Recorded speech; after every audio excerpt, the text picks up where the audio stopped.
Well, hello and welcome to the Alliance Against Seclusion and Restraint live series. My name is Guy Stevens. I am the founder and executive director of the Alliance Against Seclusion and Restraint. I am also the host for the podcast, so I get to wear multiple hats here. Excited to have you here with us today. As always, if you are not familiar with who we are and what we do, I'll give you a little bit of an overview. The Alliance was formed, about 6.5 years ago. Really started out around the issue of restraint and seclusion happening in schools around the country. But very quickly, it was broader than that. It was not just restraint and seclusion. It was suspension, expulsion, corporal punishment, even more broadly, all the things that we often do to people in the name of behavior.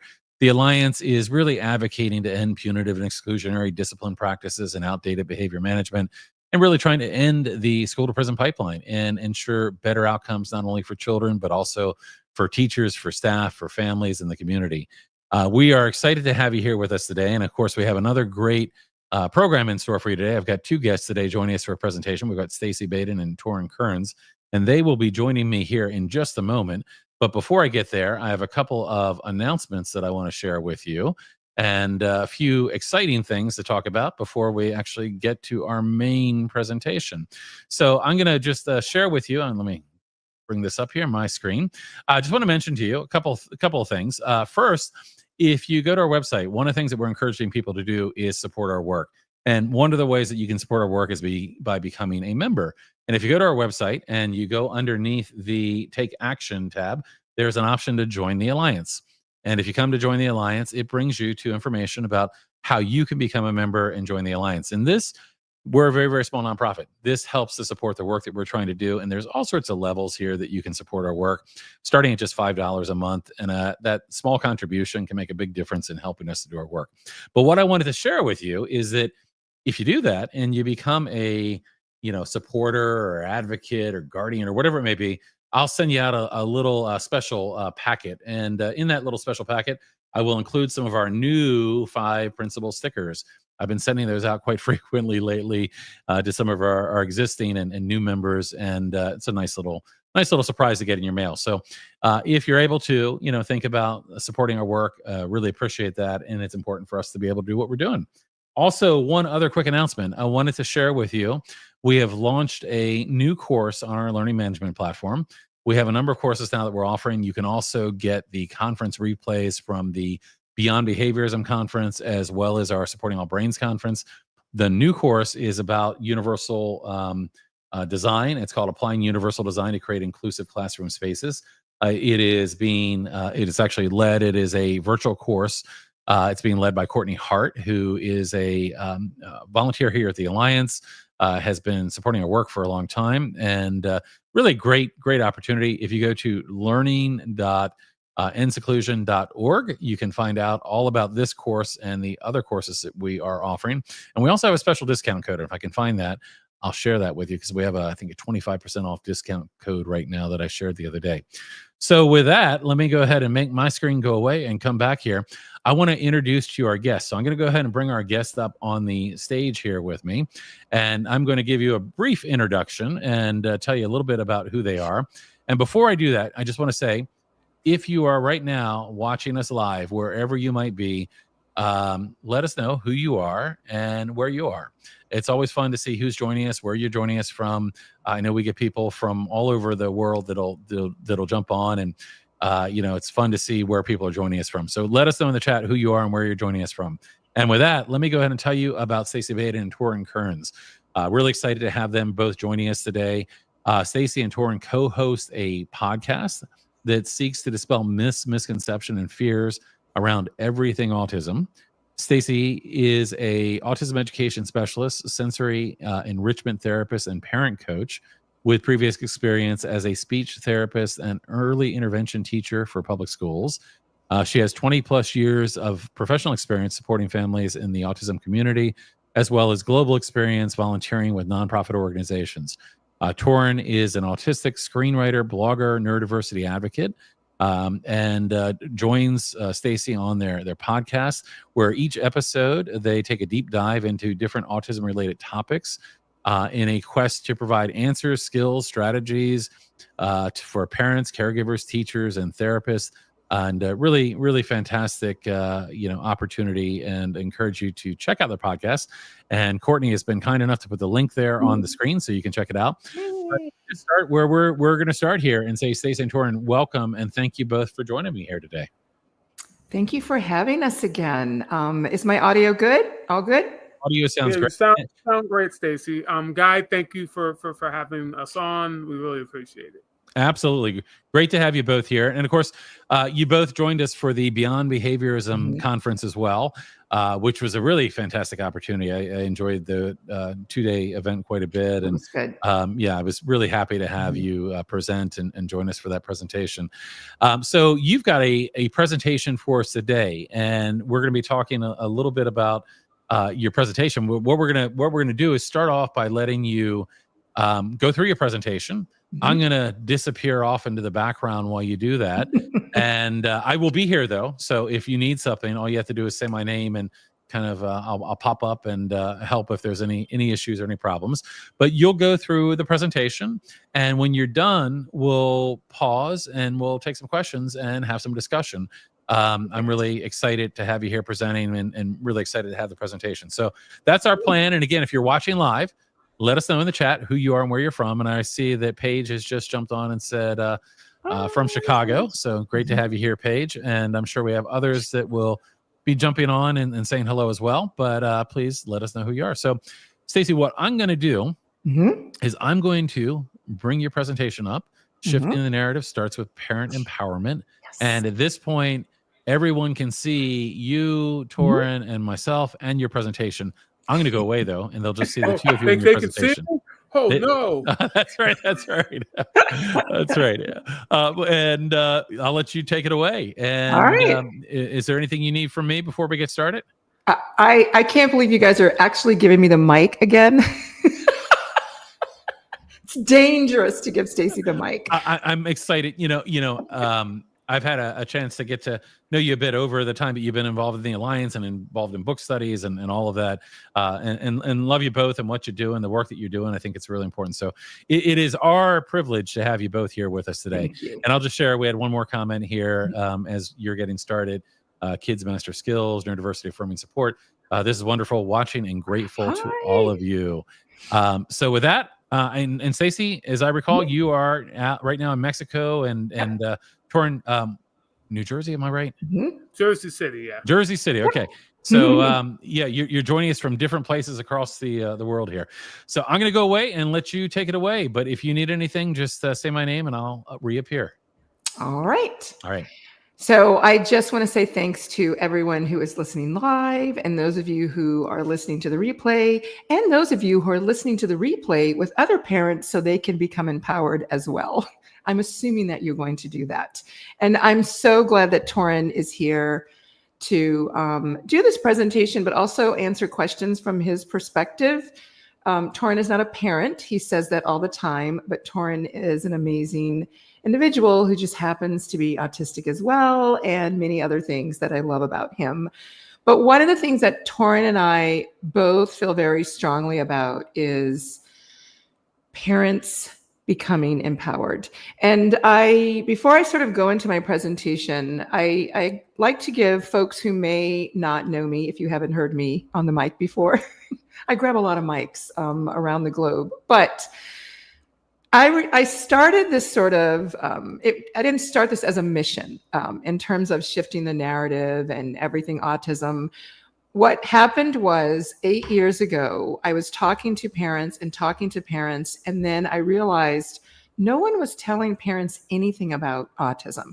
And I am, this presentation is driven by autism, neurodivergency, but this is something for all parents who have children with learning differences or disability. So thinking in terms of, I was really frustrated because as a speech therapist, I didn't understand why parents didn't know what autism was. They didn't know what their child needed. And I just was really blown away by the fact that doctors were not telling parents, teachers were not telling parents. They were just getting a piece of paper that said, this is what your child has, and go forth and find help. So I started this business called Everything Autism so that I could empower parents and help parents to be able to have confidence, which is difficult when you don't know. You don't know. If you don't know, how can you feel confident about asking questions or knowing where to go or who to call?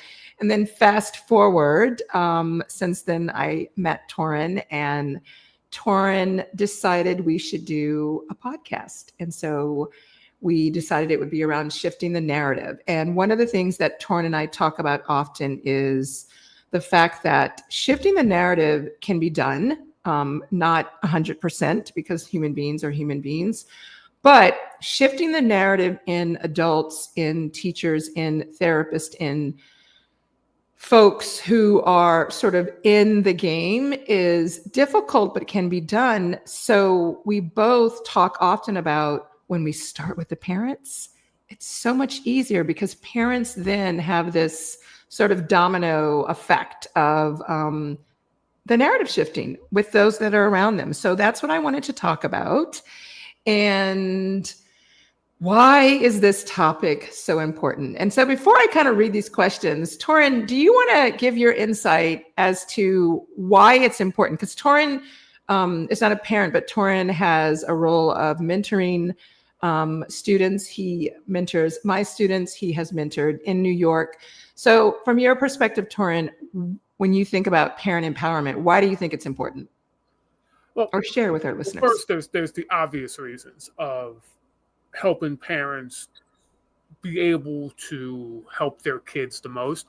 Mm-hmm. But I think it's also because a lot of parents almost all of them get overwhelmed when they get an autism diagnosis. Mm-hmm. I don't blame them, because the way we present an autism diagnosis, the way doctors do, can be a bit much.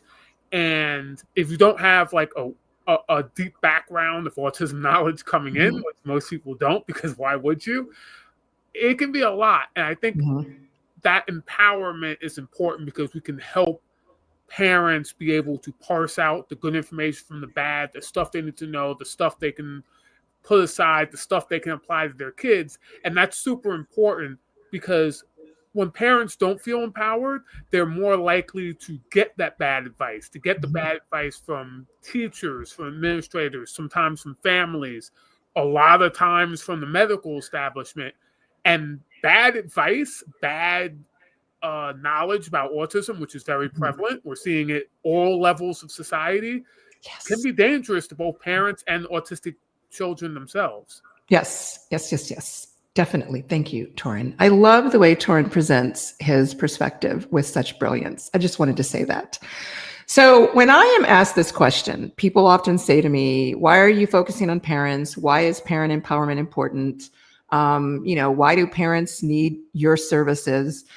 And I give various responses depending on who I'm talking to. However, when I think about, and Torrin and I just had a discussion about this, when I think about, do we even need to shift the narrative around autism, right? Do we need to shift the narrative? Hell yeah, we need to shift the narrative. And we need to shift the narrative because we know that things can be better. We know that things should be better. And the reality of it is we know more now. We know more now. When I started this journey, I did not have access to the information we have access. I had to find, the old library where you like go through the card catalog. That's what I had to do. And there wasn't a lot of information to be found. However, we now have a lot of information. So definitely we need to shift.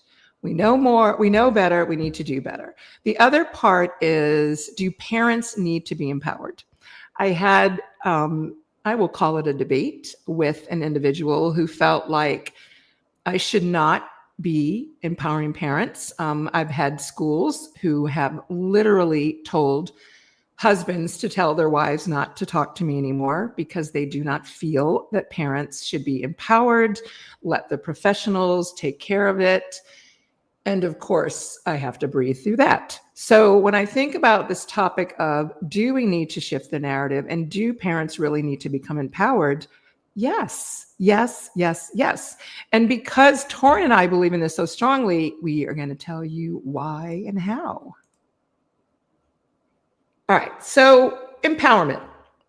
What does that mean? Empowerment, to a lot of people, when I say, oh, parent empowerment, you need to have parent empowerment. And they say, oh, yes, parents need to be educated. I'm like, I don't know if that's really what parent empowerment is. It's a part of it. But parent empowerment is not knowing all the information. It's not going down the Google search, sort of like caught up in what's the best information, what's not good information. Empowerment is not reading 100 books. Empowerment is not becoming a therapist, becoming a BCBA. Parent empowerment is really all about questions. It's not about knowing everything. It's not about knowing all the answers. It's about questions. And when I think of questions, what does that have to do with empowerment? Parents need to know they can ask questions. Many of you who may be listening, if you're a parent or a caregiver of an individual with a disability, specifically autism, sometimes we are bombarded with information and you feel like you don't have a right to ask. But you do, because it's your child. This is your child. This is not the child of the speech therapist or the OT or the teacher or the doctor. It's your child. And as a mother and a therapist and an educator, I respect that, right? I respect the fact that, yes, I love my students and I want to do everything for them, but it's not my child, right? And the parent is an important part of that child's development. But parents who are not empowered do not know they can even ask a question. And then when they learn, realize, recognize, I can ask a question, they don't know what to ask. They don't know what to ask. Torrin, I'm going to throw you under the bus right now, or kind of throw you off, because I did not prep you with this slide. Well, that's the fun part. I know, it is the fun part for you. I would like for you to think about, what is a question that a parent has either asked you about a student that you're mentoring, or a question that they've asked about you that you can recall. You always have great scenarios to share. You would actually be surprised. So I tend to, how can I put this? I tend to not get as many questions. Mm-hmm.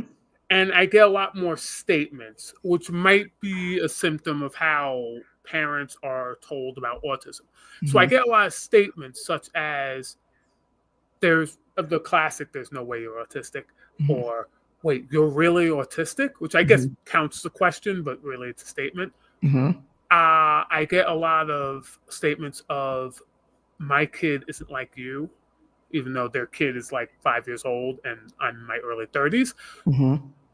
So I tend not to get a lot of the questions that we want parents start asking. So questions like, how can I help my kid's sensory needs? How can I find a way for my kid to communicate if they aren't verbal, or I don't want to say selectively mute, because I feel like that's a derogatory term, even though that's the official term. How can I help my child, and all the sub questions that are under that. Unfortunately I don't get a lot of those, because a lot of parents are basically told that this is the way things go when you have an autistic child, and there's not much you can do about it. And what you can do about it is in a very narrow band that us, the professionals, are going to tell you. And I know I didn't actually answer your question. I did the politician thing where I inserted my own narrative, no pun intended. But unfortunately, that's kind of the truth of what I'm seeing on my end. And maybe it's because I'm an autistic individual and not a professional, not someone who has a bunch of letters next to their name. I'm someone who has the quote unquote lived experience. So this is what I'm getting on my end. But that's exactly my point. They don't know what questions to ask. So I want parents to know that they can ask questions, and I want them to know what questions to ask. Like you said, they're not really asking you questions, they're making statements. They're not really asking questions, right? And this is not that, you know, I do this work, I talk about this, we do the podcast because I want parents to know. It is not the responsibility of a parent to know about autism. The professionals should be doing that and working with them, but most of them are not. So unfortunately, parents have to do a lot of the work on their own. I believe that parents are experts on their own child. I do. You are an expert. It's your child. And I also believe that parents are experts on their own child and they get a right to make decisions, right, wrong, or indifferent. It's their child. So I think that the empowerment part, when it comes to making those decisions, right, wrong, or indifferent, at least I want them to at least make a decision based on information. Whether it's a decision I don't agree with, right? It's your decision, but I want you to make it based on being empowered, right? So this is a quote. I love showing quotes from some of my favorite autistic human beings, and I love the wisdom from Judy Endow. And she said something to think about is when neuromajority people try to get autistic people to behave the way they want, it's called therapy. But when autistic people try to get neuromajority people to behave the way they want, it's called manipulation. Now, I'm a person who admires strong-willed children, and I find manipulation to be a sign of intelligence, which tells me I get to do some more exciting academic activities, projects, right? However, the reason I thought this quote was appropriate is because this is where the empowerment of parents can change this. It can change the concept and the narrative around manipulation. I really, truly believe it starts with parents knowing. So if you're a parent or a caregiver, and when I meet parents, when I have a first coaching session, when I meet a parent on the street, I met a parent at a farm visit this past weekend, everywhere I go, I cannot take a day off. It's just not something that happens. And I'm fine with that. But I always say your journey starts here. And guess what? Your journey will restart. It will shift. It will pivot. And it's okay. We don't need to know the beginning and the end, right? I know if you're autistic, you need a visual schedule that tells you when you're finished, when you're done, and what's next. But parenting is not like that. Parenting is not about what's next. They can tell you what's next, but you know, kids are kids and life is life. And when you are specifically parenting a neurodivergent child, every phase of development, school changes, grade changes, hormonal changes, independent the need for independence is a new journey. And that is what parenting is. It's a journey. So when I think of parents, and I actually pulled this from my website because I was curious to know what I say about parent empowerment, right? I wrote my website a long time ago. And I loved these 3 key points. And it talks about knowledge. What I want is for parents to have the knowledge. I want them to know their child's individual needs. Because if you know your child's individual needs, it gives you the power of advocacy. And I say that in terms of knowing your child's individual needs is not having all the answers. I'll just go back to what Torrin just said in terms of it's knowing. You need to know how your child can communicate because right now they're not able to have efficient verbal communication. That's knowing your child's need. You don't need to know all about AAC devices. You don't need to know as a parent everything that is available, but you need to know my child needs a way to communicate. And how do we do that, right? Who can help me? So it gives you the power to advocate when you have knowledge, right? That's where the knowledge component comes in. Then there's the component of taking that knowledge and sort of like connecting it to your kiddo, right? Understanding autism is going to give the power of acceptance and appreciation, but parents need to understand autism and have the knowledge and and sort of like look at it from their child's perspective. And any of you that are listening who has more than one child that's autistic, it's different. It's different. So knowledge about autism, understanding the autism, advocating as a parent for your autistic child is different for each individual. So that is where the understanding or the concept of, it's not about knowing everything, right? It's about knowing what your child is struggling with and how we can help them. And the only way for you to know that and articulate that to get what you need for your child is to have the knowledge, to have the understanding of what autism is, and to have the commitment, right? One of the things that I really, I feel very honored to work with families, but I love the fact that I can sort of collaborate with parents and get that commitment, right? And commitment is hard because life gets in the way. Life gets in the way. Committing to implementing strategies with consistency gives power, right? It helps your child to gain success, but it can be hard. It can be really hard. It can be hard for the autistic individual because life gets in the way. It gets in the way. But that sort of, I mean, I'll talk about how, parents can have that commitment, that understanding, that knowledge without pulling their hair out, because it can be very overwhelming, as Torrin said.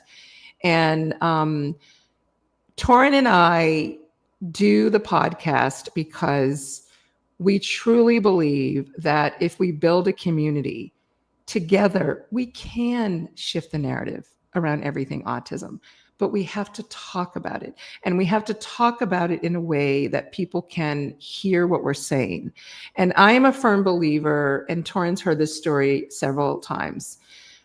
When parents shift the narrative about their child, everybody else starts to shift their narrative. And those that don't, guess what? They're not a part of that child's life. But guess what? Oh, well, they weren't going to be a benefit anyway. Anyone who is not going to be supportive of your child is not going to be a benefit, right? And that is a choice they make as adults.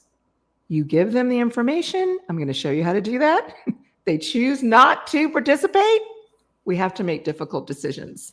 Torrin, I would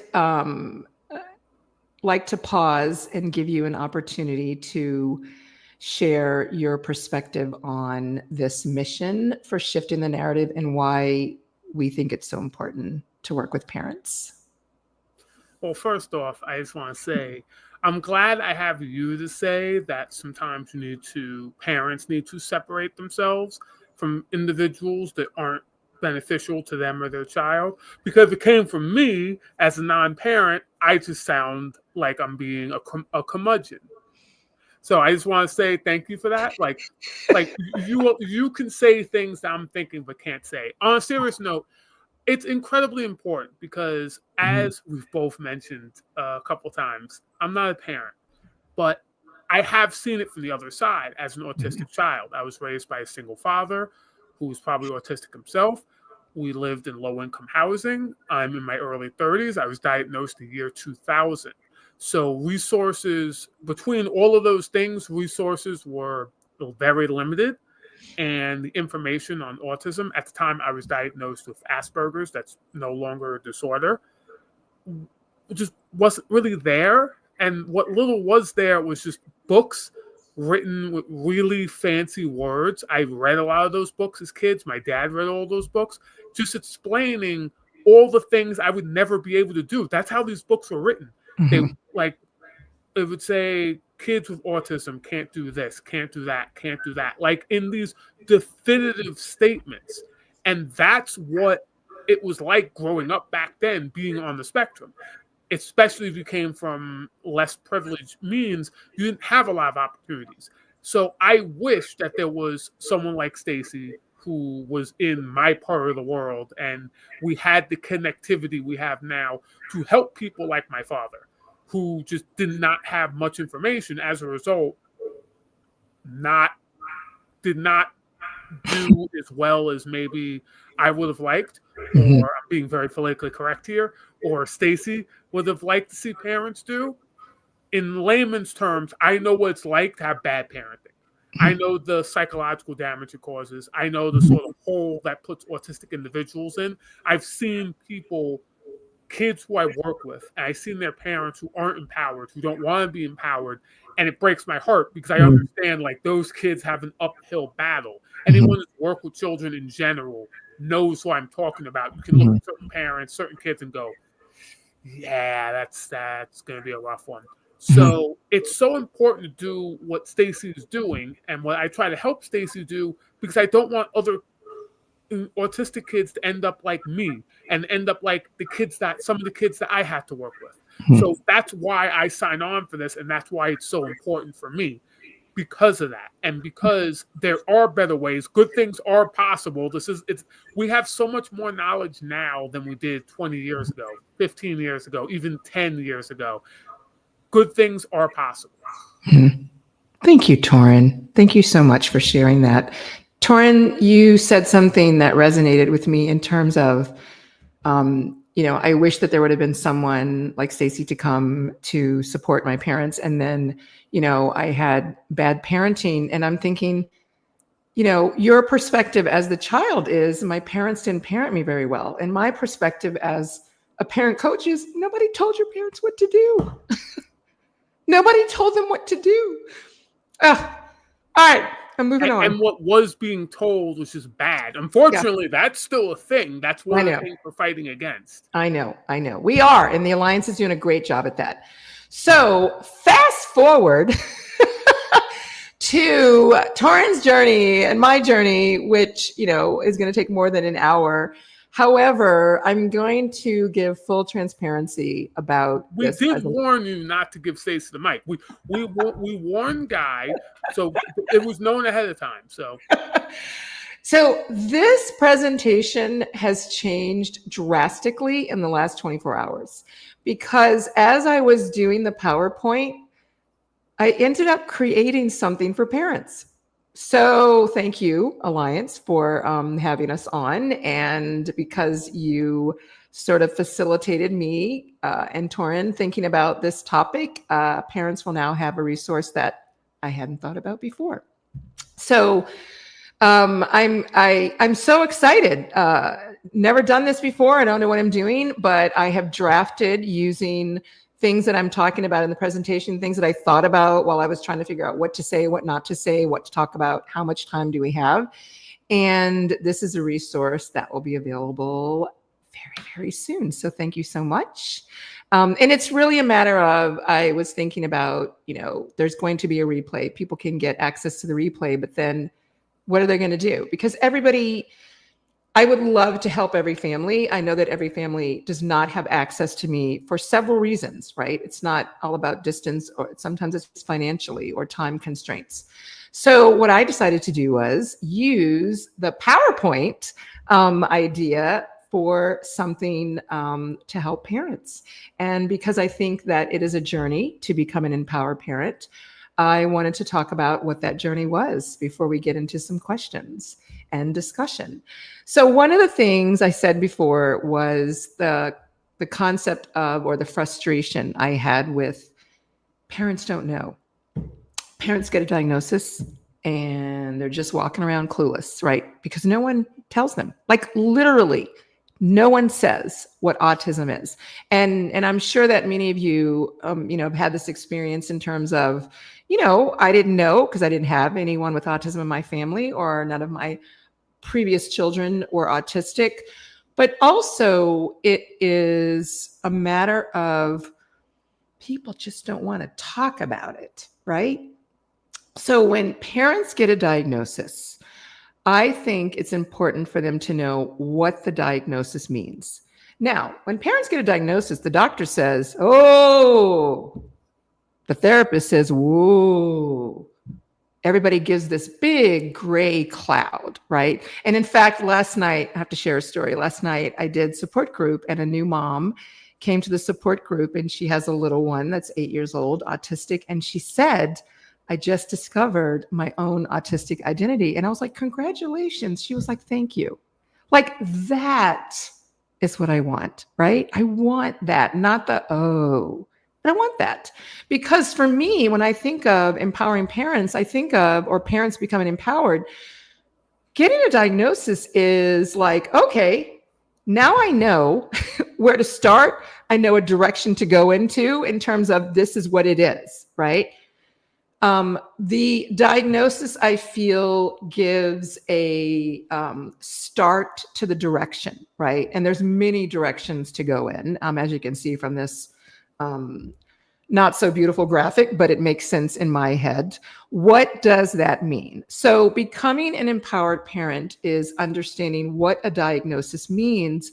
And my idea around shifting the narrative and what Torrin and I talk about is it doesn't have to be from a negative perspective, right? I'm not saying they're not challenges, but this is what we have. This is the situation. What does that mean? It means that I now know what direction to go into. Then parents are like, okay, I know this. I don't know if I read a book. I'm not sure what to do. Things to know. What do you need to know? You don't need to know everything. You don't. And when parents tell me, what book should I read? What program? My idea around empowerment is I don't want you to learn everything right now. What I want you to know is how the autistic individual experiences the world. So things to know includes the autistic perspective. Things to know includes what does the spectrum component really mean? And I am from the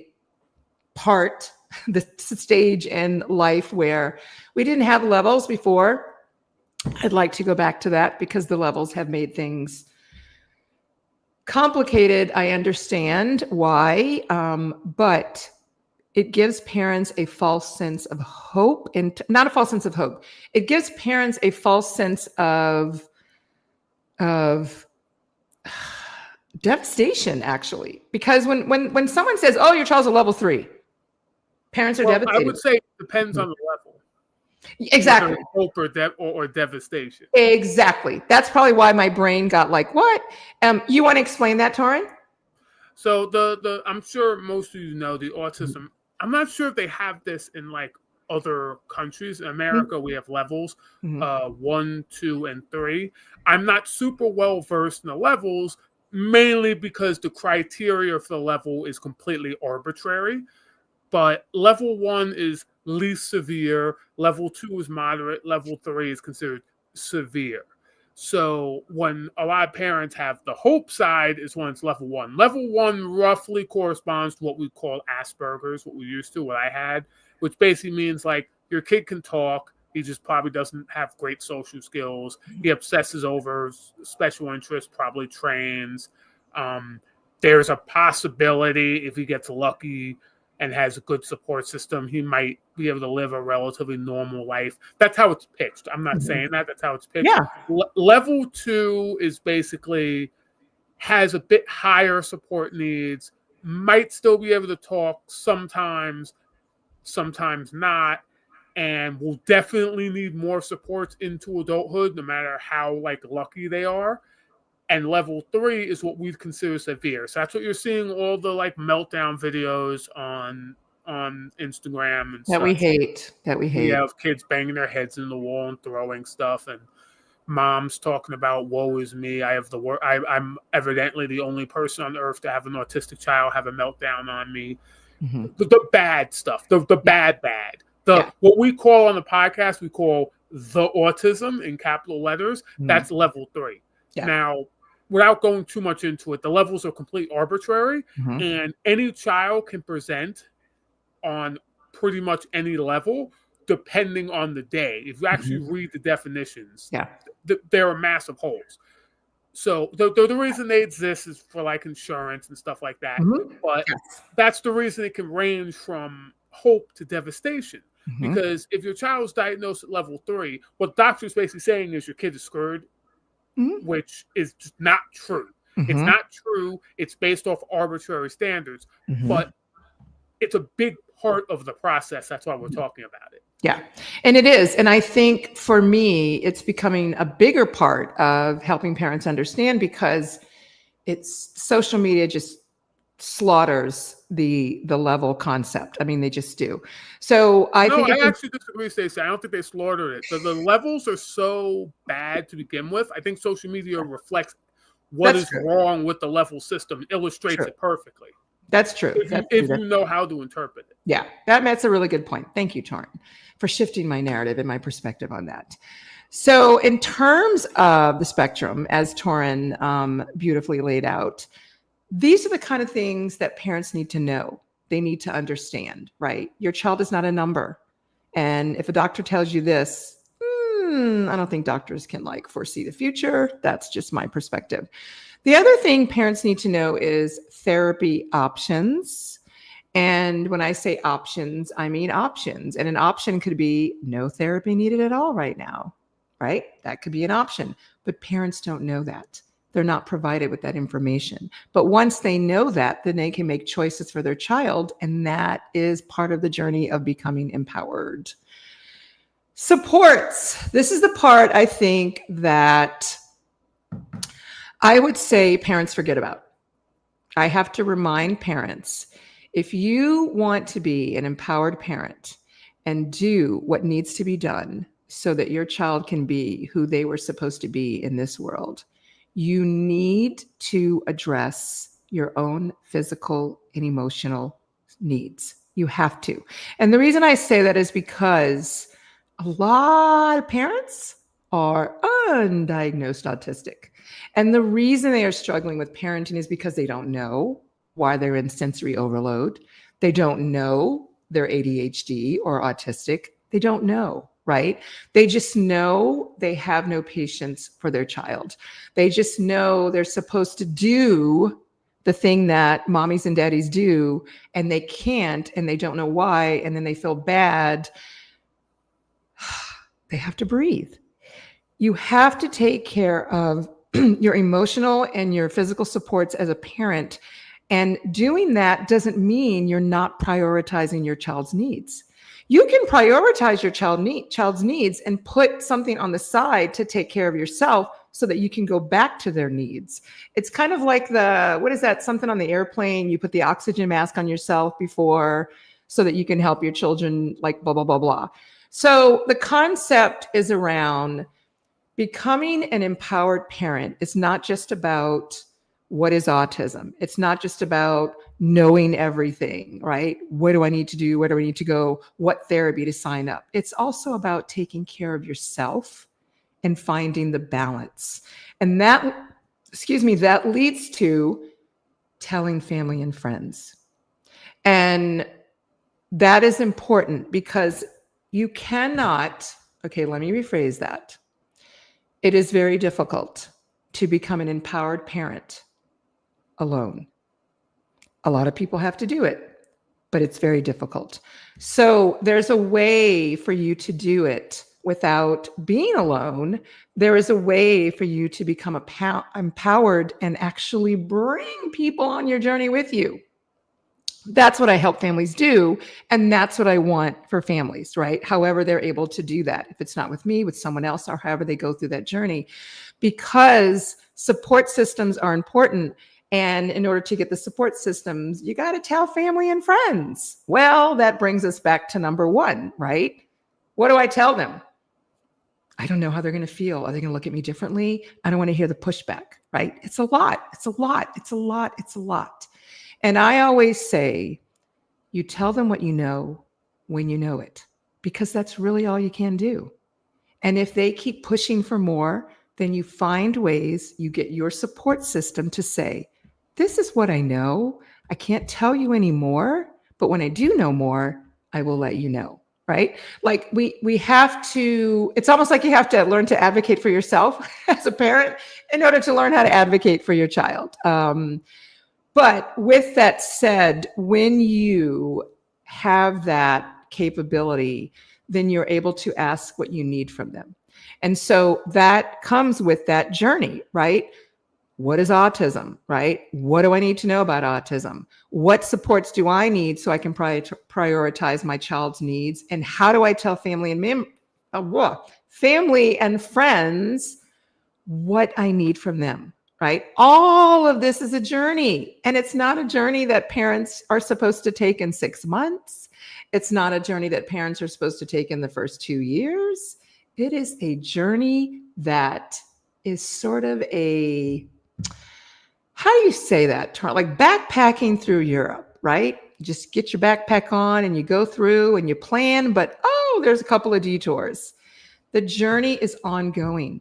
And I think what I want parents to take away from this is you don't have to know it all. You don't have to be perfect. Becoming an empowered parent does not mean you have all the answers.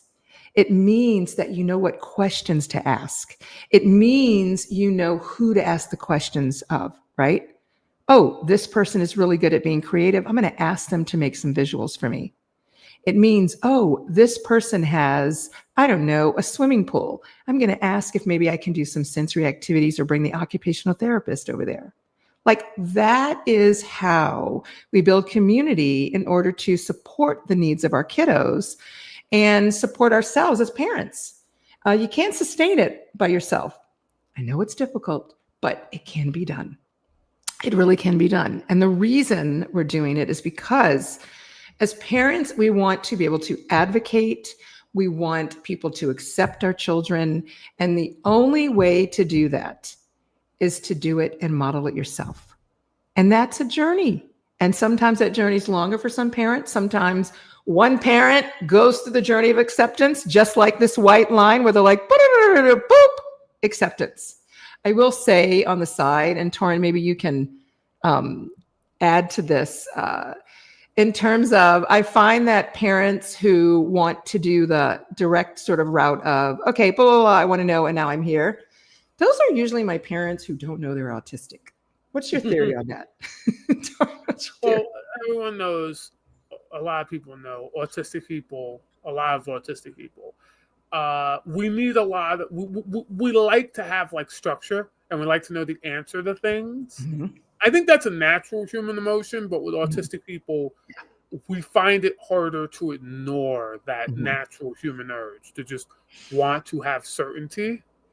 So, and then obviously autism, we don't know the exact causes. I don't care what certain government officials have to say. We still do not know the cause of autism, but we do know that it tends to be hereditary.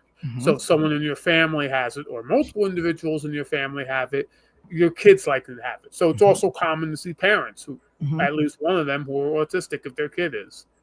Yep. And what's interesting is, I love that Torrin and I have different perspectives, but we're on the same page in terms of what we want for the autism community. My perspective is the sense of, gosh, I really love that you said that, Torrin. In fact, that autistic individuals need to have the answers. I always look at it from a point of, they're autistic and they instinctively know, and they're just ready for acceptance. That's my nurturing side. Is that what that is, Torrin? Well, the one thing I would say is, I don't want to put it as we need to know the answer. Because like I said, humans like to know stuff. They like to know what's going to happen. That's a natural human, that's part of the human condition. If you just watch people and how they behave. It's just autistic people, we have more trouble ignoring certain urges and certain wants that a lot of people are more easier able to ignore, even if it makes them uncomfortable. It makes us really uncomfortable. I love the way you said that. So the end of the journey, which is really not the end, but in terms of parent empowerment, is advocating for acceptance by demonstrating acceptance, by educating others when you're engaging with them in discussions, by asking the right questions, helping other parents, right, ask the right questions, but more so asking questions. And I say that because I truly think that people think, I say it all the time, parent empowerment, which is why I'm like stumbling over my words. because it's kind of a parent empowerment. It's like practicing my Spanish. But people typically think I'm talking about parents knowing and being educated. And that's not what I think it is. I think it is about knowing what questions to ask. And I think it sort of hit me in terms of changing all of that, because parents have to have an advocate to come in with them because that's important. But it's usually because they need someone to ask the questions, right? Because they have not been able to have parts of their journey completed, or they haven't had access to the information to know what to ask. I am not saying that parents should not have an advocate. My most empowered parents have me sitting next to them at all times. I just don't need to say as much anymore. So advocates definitely have a role. And I think there's also power in numbers, and parents need to have support. This is a photo that Stacy, before you continue, I know Yes. I don't want to hold you up too long. I just want to add real quick. We had a woman, and I forget her name. Stacy, help me out. The PDA lady, Laura, what was her last name? Oh my gosh, I just had her book. Is it start with a K? I'll get it. Go ahead. Laura Kirby. Yes, you Yes. got me. I'm terrible with names. I apologize. And she told us a story on one of the episodes she was on about how she had a father who needed their son to sort of do everything like a normal son should do.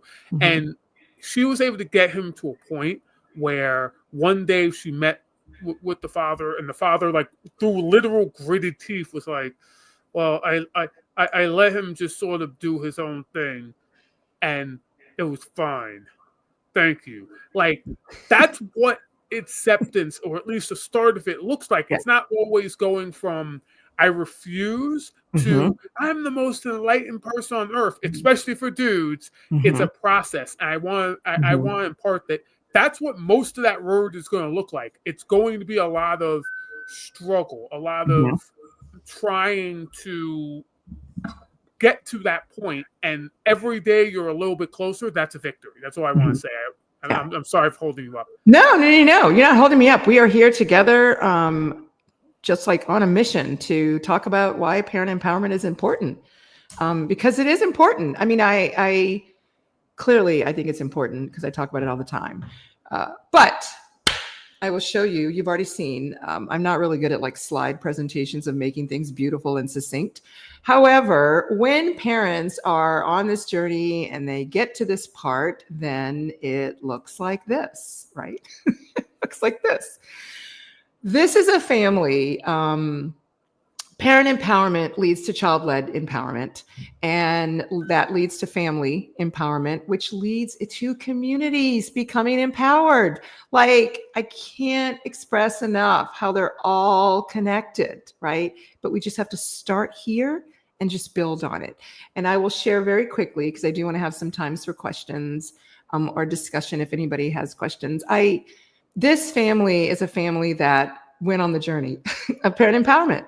I met this family when these two little ones, they're turning 13 now, but I love this photo. And the girls were 3, non-speaking, and just parents were like, we don't know what, we're not sure. They didn't even have a diagnosis yet. Mom was like, I don't know what to do. And then they got a diagnosis and they were like, whoa.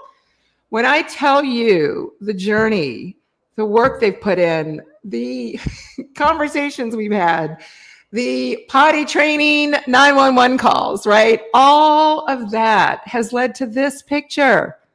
This is the epitome of parent empowerment that has trickled into family empowerment. And I will tell you, they have shifted some narratives in their family. Not everyone, but a lot. So this is kind of an inspiration around, it's not just an individual becoming empowered. It really does trickle down into our community. We just have to start somewhere. So if you want to learn more about how you can shift the narrative on everything autism, Torrin and I are on our podcast talking about stuff that relates to new season coming out soon. That's right.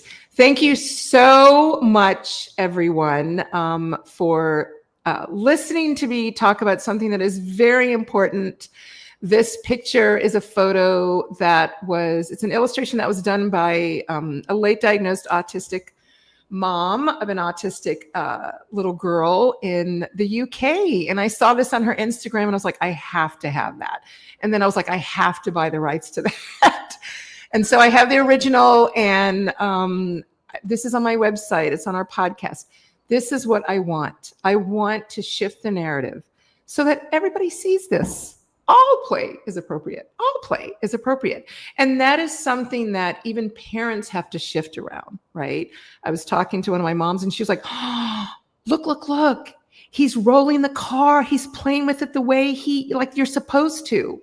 And I said, well, I don't know. What he was doing with him before was a little bit more exciting to me, right? Like, we have to understand that just because it looks different doesn't mean it needs to be changed. It's okay. And I think that for parents to get to that point, they have to understand that it is a journey, and they have to understand that parent empowerment is not about knowing all. It's about knowing what questions to ask and knowing where to get the answers to those questions, and building a team of support so that you can incorporate all the things that you learn into your child's life. Torrin, do you have any closing words before we go? I thought you were going to shift. I thought you were going to set me up for the outro on our podcast.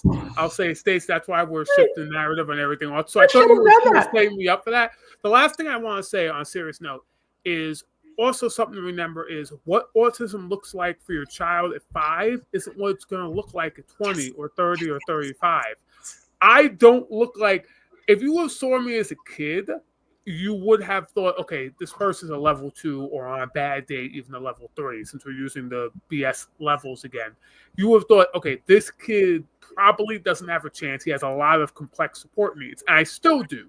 But no one would have thought I would finish high school, I would attend college, I would hold down a job, I'd be able to have discussions like I am right now. And no one thought, it wasn't like when I was a kid, they said, okay, he will be fine. They said all the stuff about me that they're saying about your kids, because the stuff the doctors say hasn't changed very much, unfortunately. So just keep that in mind. Where they are now isn't where they're going to be in 20 years. And when parents become empowered, it's amazing where you can make sure that when you're empowered, where they are in 20 years is a good place. Yes. I will say, and I know that Guy is going to move us into sort of Q&A, but I will say that it really is true. You don't know where your child is going to be when you become empowered. Did you know where you would be when you were a kid? I think I did, but that's another. Well, Stacy's weird. I'm talking to the audience. Stacy, don't listen to Stacy. She's weird. Most people didn't know where they'd be 30 years. When they were 5, where they'd be when they're 35. When they were 10, where they'd be when they're 40. I think the key is I didn't want to be anywhere specific, Torrin, so it kind of worked. Well, thank you both for that presentation. I'm going to go ahead and remove your slide deck here and just go back to the view of the three of us. I appreciate your presentation, what you were sharing with us here. I jotted down a few questions, but I just want to pause and let you know that if you're watching live and you have a question or comment, feel free to put that in the chat. But while you're typing, I'm going to take off with some of my questions and comments as well. And I'm going to start off with a comment. Just, Torrin, what you were saying was really resonating with me as we were kind of wrapping things up. And you know, it reflecting on it, you know, I can't tell you how many stories I've heard where a professional, usually it could be an educator, could be a doctor, could be someone else, has very early in a child's life said something to the parent with the child in earshot about the expectations that they have for that individual, that you know, this is a child that's going to end up in prison, or this is a child that will never be able to do anything, or, you know, and you know, I mean, I know many adult autistic individuals that remember those things that they heard said about them as well. And it's just so irresponsible. It's damaging. It's harmful. You know, I think we all, I mean, you know, Torrin, and unlike Stacy, Torrin, I don't know where I'm going to be in 5 years. So, I mean, who knows? I don't know where I'm going. I never thought I'd be here. I was in a very different place, you know, even just 6 years ago. But nonetheless, you know, I think it is important. You know, words matter, language matters, the things that we say matter. And I think it's important to always, as Stacy, you said many times, it's all about the journey. It's about doing better when we know better, but it's also always about, hope. It's always about let's not write the end of a story, because there's so much potential that can change along the way. But at any rate, Torrin, that was just really, kind of resonating with me as you were saying that. So I wrote down a couple of questions, and I'm going to start with Torrin. One of the things you said very early as we were getting started, you were talking about bad advice, and you were talking about all the bad advice around autism. And that kind of, connects to what we were talking about a moment ago, bad advice, but also harmful things that people say sometimes in this journey. And I just want to put you on the spot for a moment and ask you, what is some of the bad advice that you find really troubling or problematic that's still happening today? So are there certain things that you hear and you think, oh, why are people still being told this? What's some of the bad advice that bothers you? I would say the hardest part of this question is picking just like one or two. You can pick a couple of them. Off top of my head, exposure therapy of any sort. So the idea of something is not good sensory wise for an autistic kid, be it a certain type of food, a light, a feeling in the air, something or other, or like a phobia they have. Like I have a crippling phobia of insects. I've had since I was a kid. All types of insects, flying things, spiders, the whole 9 yards. Nope. And the advice I got, and the advice that unfortunately a lot of kids still get for things that sensory they can't handle, is force them into situations where they have to deal with more of it, and eventually they'll adapt. Which makes sense if you're an idiot. That's the quote of the day. We're going to put that on a shirt. It's harmful, and it should be one of those things. The first reason that comes to my mind, because it should be one of those things that, like, on the surface, without any prior knowledge, you should be able to understand why that's bad advice. Yet doctors still give it, for example. Just completely ignoring child's communications. So, I mean, I was thinking as you were saying that, like planned ignoring. When you think about these things, I mean, that is actually a practice with a name of ignoring someone in a moment where they very often they need connection. And the fact and that stretches across, that's not just an autism thing, that stretches across all. We had someone on there who has a BPD, and that's something they do very commonly when they're in crisis. It's just ignore them. They assume they're just doing it for attention. So yeah, that's one that came to my head as well. Like right next, that was the second one that came to my head, was planned ignoring.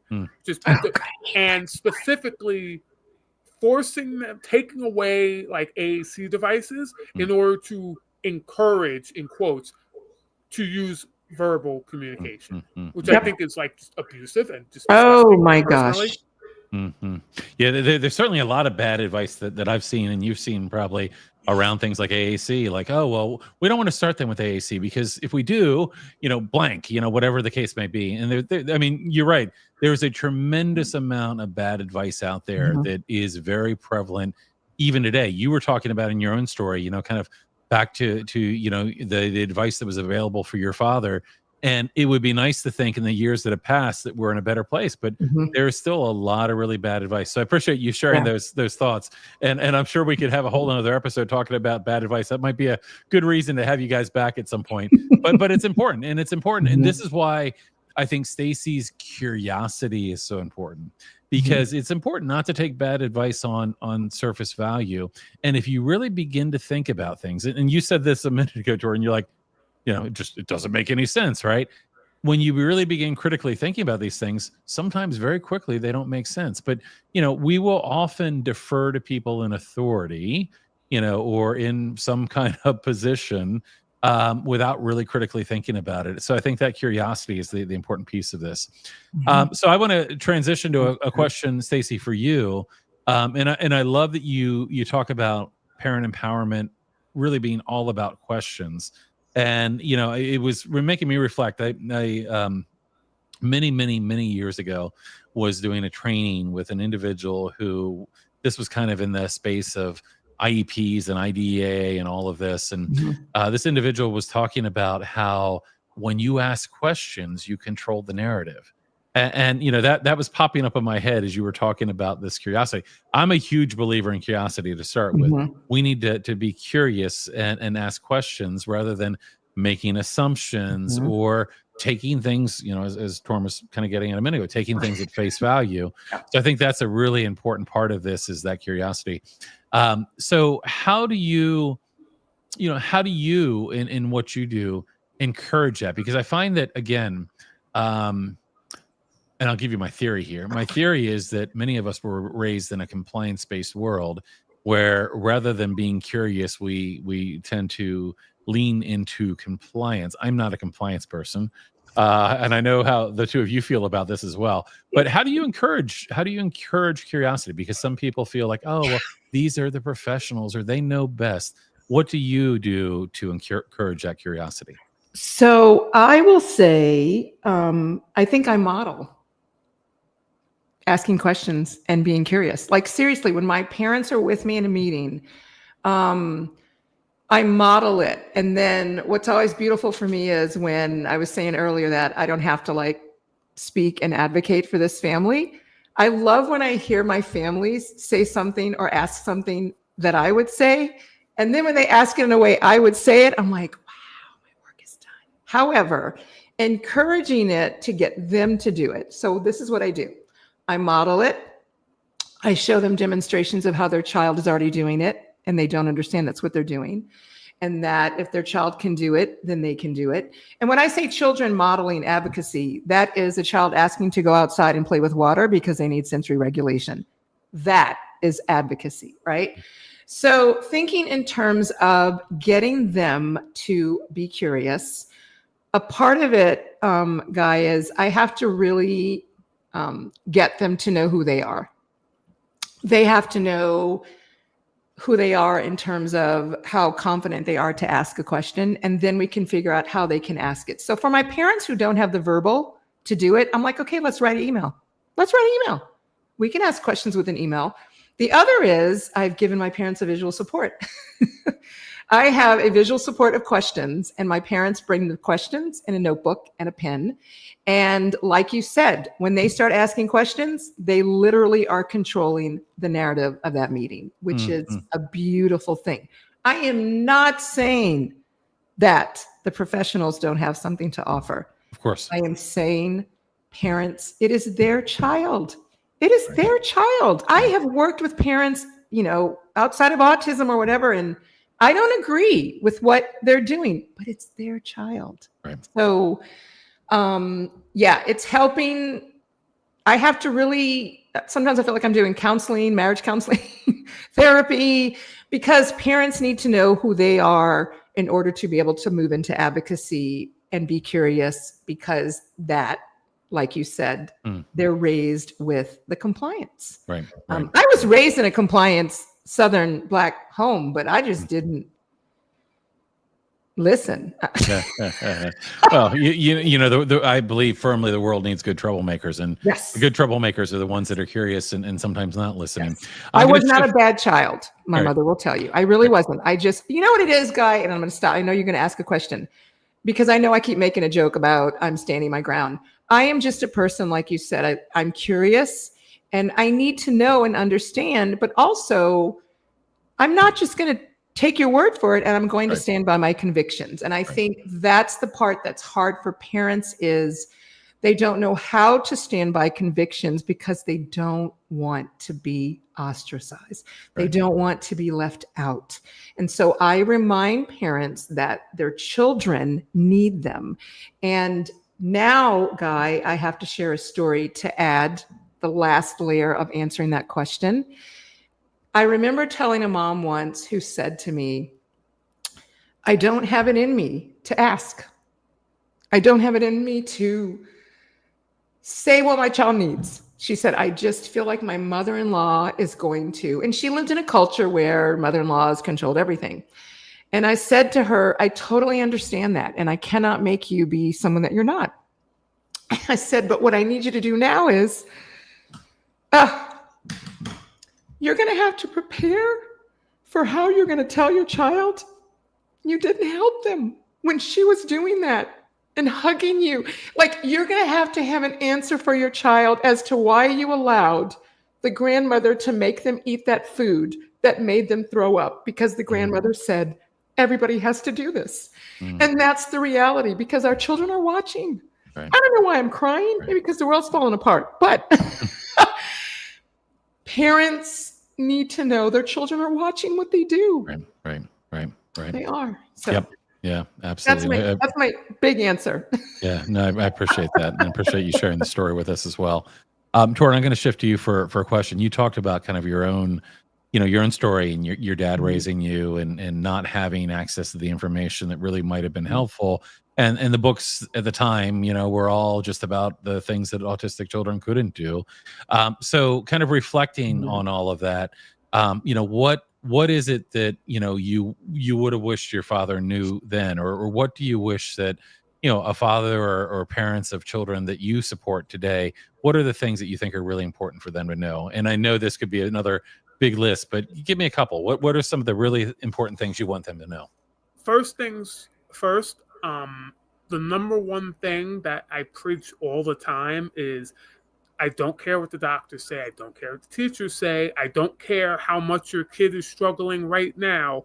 Do not give up on them. Do not assume that they can't do basic stuff. Do not assume they won't be able to hold down a job. Do not assume they won't be able to live on their own. Do not assume that you have to take care of them forever and then they'll end up in a group home. That might happen, and that might not be a bad thing, but don't write them off simply because everyone is telling you to write them off. Yes. They might need supports in achieving these goals. These goals might look different. Their adulthood, their adolescence might look different than some other kids. I don't know what a normal adolescence or adulthood looks like at this point in time, honestly, in the age of social media.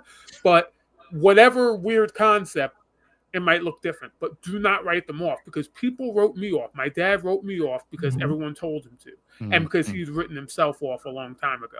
My teachers wrote me off, because when you grow up where I grew up, everyone gets written off. So I spent my childhood, my teenage years, having to prove that I was worth investing in, prove I was worth teaching, prove I was worth believing. I had guidance counselors who refused to help me fill out applications for college that involved me having to move away from home, because they were convinced that I wouldn't be able to hack it on my own, because I went to a special ed school for high school where many of the kids just weren't leaving home, whether they could or not. And it was just expected, no, you stay home. That's what you do. So don't give up on your kids. Whatever their dreams are, foster those dreams. It's your job, especially when they're younger, to figure out how you're going to make it happen with the tools you have to work with. Yeah, but don't give up on them. I love Excellent. that, and we'll leave it just the one item. But I think you're so right. It's like, believe in your child even when no one else does. And I remember being there. I remember feeling like, no one else did, but I saw something. And when you begin to see something, and Stacy, this is back to your point, you can begin to change a narrative. Your belief, your support can change the narrative of others. And sometimes it takes a little bit of time to do that. Torrin, that's such a meaningful piece of advice. I had two other questions I was hoping to get to, and we're just about at time, but I'm going to ask you to give me a lightning round answer here for two final questions.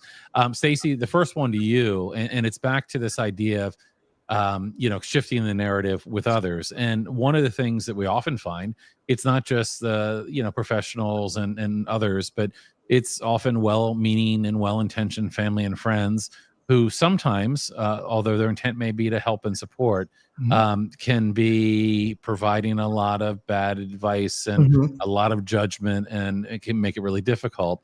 And while you mentioned earlier that sometimes there's people that might just get written off, when it comes to family and friends, you really don't want to do that if you can avoid that. But how do you, and again, I made this really tough, right? A lightning question, but how do you help parents to navigate this, and bring family and friends along? If there's a piece of advice that you would give to someone that, again, it's grandma, it's, Aunt so-and-so. Any thoughts? I usually, my quick round answer would be, I really help parents learn how to put their big girl panties on. And the reality of it is, Guy, once parents, like you said, when they demonstrate the shift, when they embrace and accept, you really do have less contention from family members. And the few that don't join, they weren't worth it anyway. I mean, I'm one of those people that I do not believe blood is thicker than water. Family that is not good for you does not need to be in your child's life. I don't care if they are buying everyone family vacations. No, my child is not going to go to therapy because of him. Right. Whatever.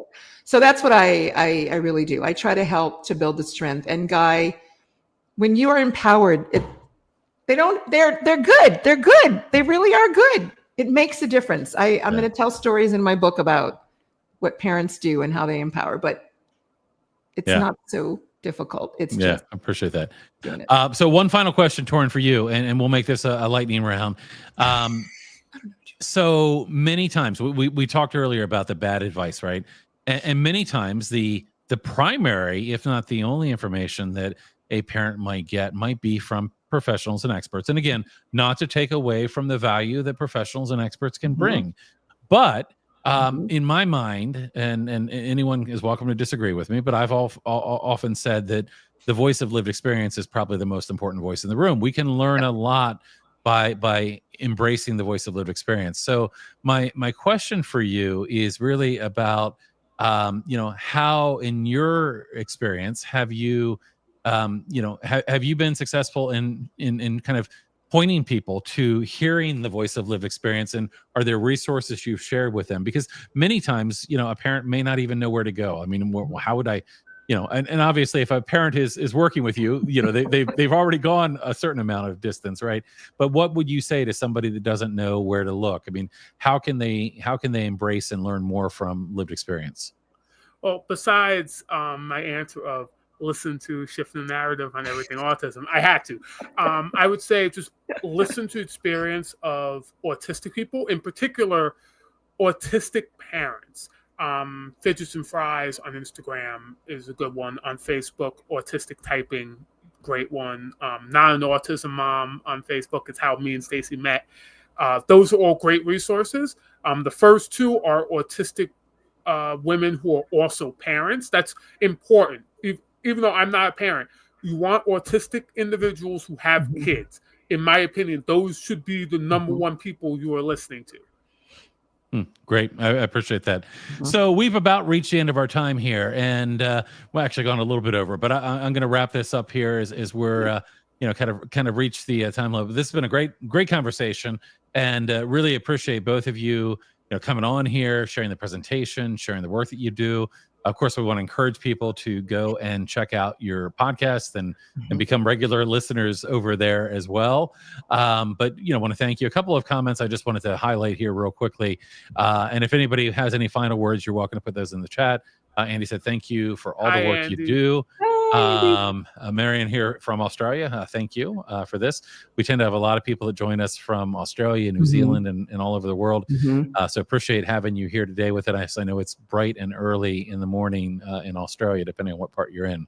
So as we end here, I just want to give you both a chance for any final words that you might have, or anything you might want to leave us with, anything you want to promote. You mentioned a book, and I was like, well, tell me more. So Stacy, why don't we start with you? Why don't you give us your final words or anything else you want to share? And Torrin, we're going to let you wrap it up. I just want to say to parents and caregivers, the child that you had before your diagnosis is the same kiddo. You just know now what journey you're taking. That's it. Love it. And I just want to say real quick, as for the book, me and Stacy I'm not making a joke here. Me and Stacy are working on a book on parent empowerment. Stacy's laughing because she's like, wait, we are? Yeah, we are. That just got announced right now. So yeah, don't give up on your kids. Thank you all for listening. Empowerment is a process. Have grace. Give yourself grace. We always talk about that. And thank you so much. Absolutely. And Stacy, that's why we're working to shift the narrative on everything autism. There you go. You got it. You got it in there. Well, listen, thank you both very much for being here. I'm going to ask you to hang around for one more second. Perfect. We're going to say goodbye to everybody that was joining us today. And again, make sure you share these. These conversations are really important. So if you enjoy the podcast, you can share it with others, and that's how we make progress. So we will see you all again in, I think, 2 weeks or something like that. And until then, Good night and goodbye. Thanks.